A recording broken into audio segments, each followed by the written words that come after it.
ओम करणी मंगलम जग जननी मंगलम। ओम करणी मंगलम जग जननी मंगलम। ओम करणी मंगलम जग जननी। आदर्श शिक्षण संस्थान जोधपुर में ऑनलाइन क्लासेज में आप लोगों का हार्दिक स्वागत व अभिनंदन।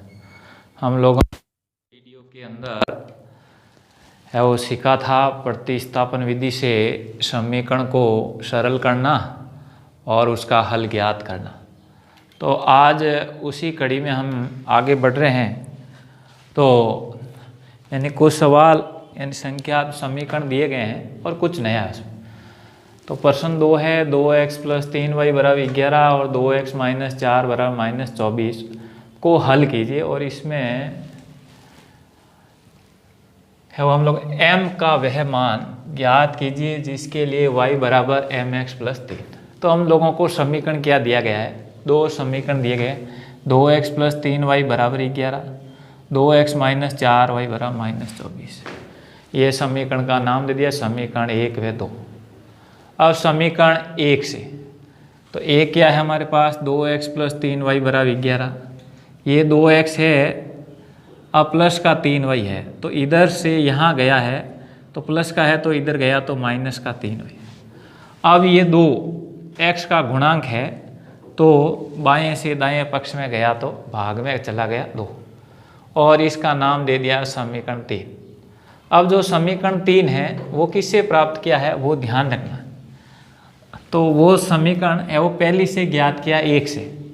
तो आपका जो समीकरण 3 का मान है वो समीकरण 2 में ही रखना। ये नहीं है कि 3 का मान है वो पहले में रख दें तो गलत हो जाएगा। वो तो समीकरण सेम है तो 2 में रखा है तो ये 2 का 2 x का मान क्या है यानी 11 - 3y/2। 11 - 3y/2 ये माइनस का माइनस 4y = -24। अब देखो इस 2 से ये 2 कट रहा है, ठीक, 2 एकम 2 और 2 एकम 2 तो हमारा हो गया 11 - 3y - 4y = -24। अब देखो 11 प्लस का है तो इधर गया तो है वो माइनस का आ गया तो यहाँ -24 और यहाँ प्लस से वो -11 हो गया। अब देखो -3y और -4y तो दोनों को जोड़ते हैं तो -7y हो जाते हैं तो -7y। अब देखो -24 और -11 तो कितने हो जाते हैं -35। ये y का गुणांक है इसलिए बाएं से दाएं पक्ष में जा रहा तो भाग में चला गया। y = -35/-7 तो माइनस में माइनस का भाग दिया प्लस और 35 में 7 का भाग दिया वो 5 बार। अब y का मान है वो समीकरण 3 में रख दो और चाहे समीकरण 2 में रख दो और चाहे समीकरण 1 में ही रख दो, इसमें तो कोई है नहीं ऐसी दिक्कत। तो 3 में रख दिया मैंने x 11 - 3 और y का मान कितना प्राप्त हुआ 5 तो 5 और बटा 2। अब 11 - 3 को 5 से गुणा किया 15 और बटे 2 यानी 11 में से 15 चले गए यानी 11 प्लस के है और माइनस के 15 है तो माइनस के 4 है तो -4/2 तो -4 में 2 का भाग दिया -2। परंतु ये कह रहा है कि ये हल करने के बाद हम लोगों को किसका मान ज्ञात करना, वो ज्ञात करना m का। तो देखो ये समीकरण है हमारे पास y = mx + 3 तो y और x का मान इस समीकरण से प्राप्त करते हैं। तो ये y का मान हमें 5 प्राप्त हुआ है, m का m रहेगा, m का मान ज्ञात करना है इनटू x का मान -2 प्राप्त हुआ तो -2 और ये प्लस का 3। अब इसको सरल किया तो 5 और ये माइनस है यहाँ प्लस है तो प्लस को माइनस से गुणा किया -2m और प्लस के 3। अब देखिए ये प्लस का है इधर पक्षांतर हुआ तो माइनस और ये -2m तो 5 में से 3 चले गए 2 और ये 2 गुणे में है तो इधर आ गया तो भाग में आ गया तो यहाँ प्लस माइनस हो गया और 2 में 2 का भाग दिया 1। तो हम लोगों को दिए गए समीकरण के मान प्राप्त x = -2 y = 5 और m = -1 प्राप्त हुआ। अब देखिए तीसरा सवाल है निम्न समस्याओं में रैखिक समीकरण युग्म बनाए और उनका हल प्रतिस्थापन विधि द्वारा ज्ञात कीजिए। तो मान लो आप लोगों को विधि का नाम दे दिया है तो फिर उस विधि से ही सवाल करना है। तो देखिए समस्याओं में रेखिक सम, इतने देर तो क्या था, हमारे को समीकरण दिया हुआ था, तो समीकरण युग्म दिया हुआ था, तो x और y का मान ज्ञात करना था। अब हमारे को ये जो समस्याएं दी गई है उस समस्याओं का पहले रेखिक समीकरण युग्म बनाना है, और बनाने के बाद सरल करने का तरीका जो पहले सवालों में देखा था वही रहना है, तो भी एक बार सुना था। तो दो संख्याओं का अंतर 26 है और एक संख्या दूसरे संख्याओं की 3 गुनी है, तो उन्हें ज्ञात। तो माना, क्यों कोई संख्या तो हमारे पास है नहीं, इसलिए मान लिया कि माना एक संख्या x है तथा दूसरी संख्या y है। अब कह रहा है कि एक संख्या दूसरी संख्या की 3, एक संख्या क्या मानी x, दूसरी संख्या क्या मानी y, और इसका कितना गुणा है 3y। जब 3y होगा वो संख्या x के बराबर होगी। तो कहने का मतलब x की संख्या क्या हो गई, बड़ी हो गई। अब क्या है कि दोनों संख्याओं का अंतर का मतलब हो गया x माइनस वाई, बड़ी में से छोटी घटाना, x माइनस वाई बराबर 26। ये समीकरण दे दिया 2। अब देखिए प्रतिस्थापन विधि में से करना है, तो यहाँ पर तो सीधा है क्योंकि x बराबर 3y पहले ही प्राप्त है। तो यहाँ समीकरण पहली वाली का मान यानी एक का मान समीकरण 2 में रखना है। तो देखो x की जगह क्या रखना, 3y, माइनस का माइनस, y बराबर 26। अब 3y में से y चला गया तो 2y बराबर 26। अब y का गुणांक है तो यहाँ आएगा तो भाग में चला जाएगा, तो 26/2 है वो 13। अब y का मान चाहे समीकरण 1 में रखो चाहे 2 में रखो, तो समीकरण 1 में रख दिया तो x बराबर 3 इंटू 13, क्यों 3y है, 3 इंटू 13, तो ये हम लोगों को 39 प्राप्त हो गए। तो हम लोगों की अभी संख्या 39 और 13 है, और 39 में से 13 घटा लो तो वापस 26 प्राप्त हो गए। तो इस प्रकार से ये निम्न जो रेखिक समीकरण है उस समस्याओं का हल है वो करते हैं। अब देखिए दूसरा सवाल है कि दो समपूरक कोणों में बड़ा कोण छोटे कोण से 18 डिग्री अधिक है, उन्हें ज्ञात कीजिए। अब देखिए बड़ा कोण और छोटा कोण है, तो सबसे पहले हमें समपूरक की परिभाषा दें। तो समपूरक कोण उसे कहेंगे जब दो कोणों का योग है वो 180 डिग्री हो, उसे समपूरक कोण। तो बड़ा कोण x मान लिया, छोटा कोण y मान लिया, कुछ भी मान सकते हैं, ऐसा नहीं है। अब x डिग्री व y डिग्री एक दूसरे के समपूरक है, तो समपूरक है इसका मतलब है कि दोनों का योग कितना है, 180 डिग्री के बराबर। अब एक शर्त और दी है कि बड़ा कोण छोटे कोण से 18 डिग्री अधिक है। तो बड़ा कोण क्या माना है x, छोटे कोण क्या है y से कितना अधिक है 18, तो y प्लस 18 का मान होगा वो x के कोण के मान के बराबर।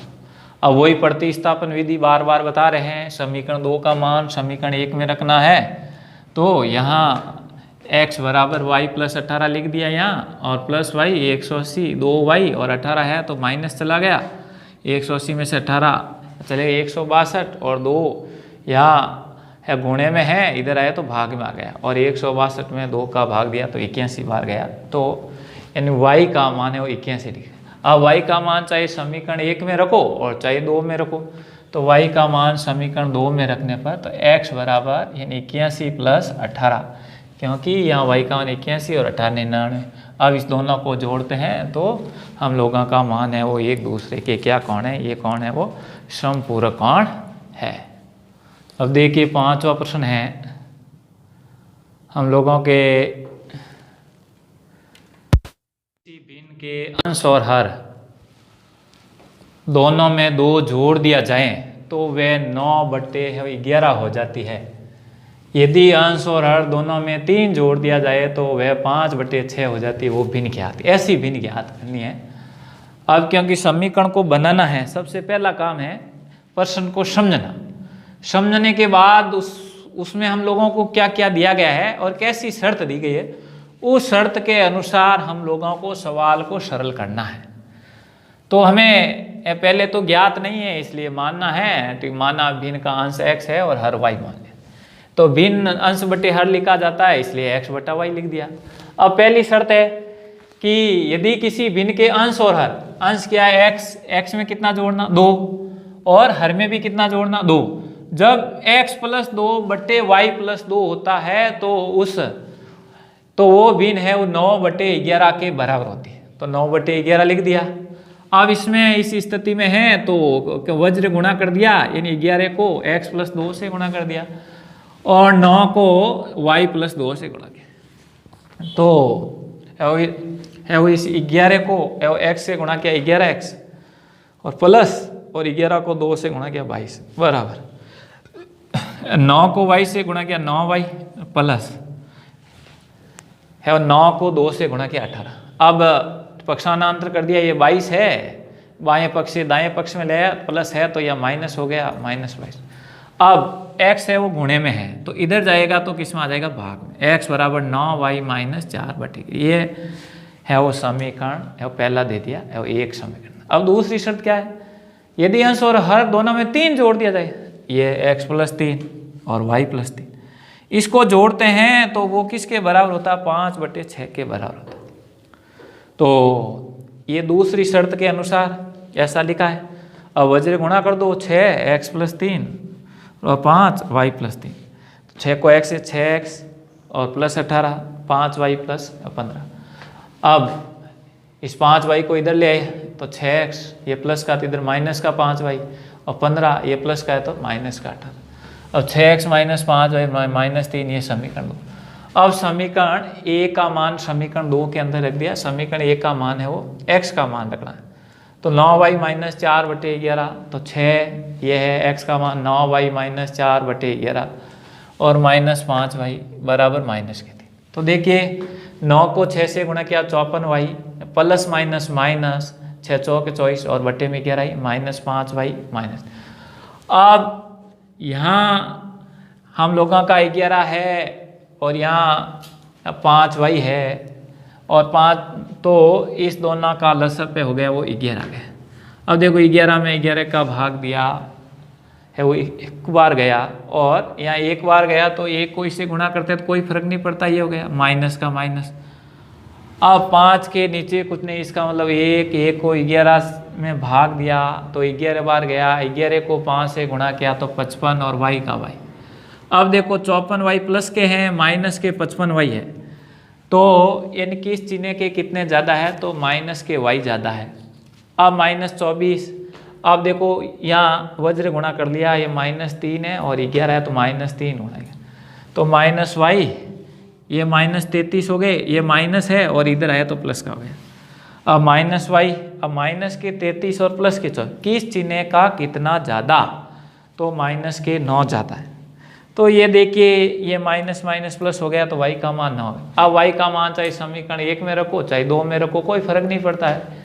तो मैंने है वो y का मान समीकरण 1 में रख लिया, x बराबर 9, y का मान 9 आया है तो इंटू 9 -4 बटे 11, ये 9 इंटू 9 -4 बटे। अब 9 को 9 से गुणा किया 9 में 81 -4 और बटा 11, यानी 81 में से 4 चले गए 77 बटा 11, तो 77 में 11 का भाग दिया तो 7। तो इस रेखिक समीकरण यूं का हल है x बराबर 7 आया, y बराबर है वो 9 है। तो यहाँ भिन्न है वो 7 बटे 9 होगी, क्योंकि भिन्न हमने क्या मानी थी वो है वो भिन्न मानी थी x बटे y, तो 7 बटे 9। तो इस प्रकार से हम लोगों के जो रेखिक समीकरण युग्म की जो समस्या हैं उसको पहले प्रश्न को पढ़ना जरूरी है, प्रश्न पढ़ने के बाद उसका समीकरण बनाना। और इस प्रश्नावली में जितना हम ज़्यादा अभ्यास करेंगे उतना ही हमारा विकास अधिक होगा और हम लोगों को सवाल करने में भी सरलता आगे बढ़ेगी। तो इस प्रकार से ये हम लोगों की प्रश्नावली पूरी थी। कुछ सवाल मैंने छोड़े हैं वो आपको करने हैं और कुछ सवाल मैंने कराए हैं वो भी करने हैं।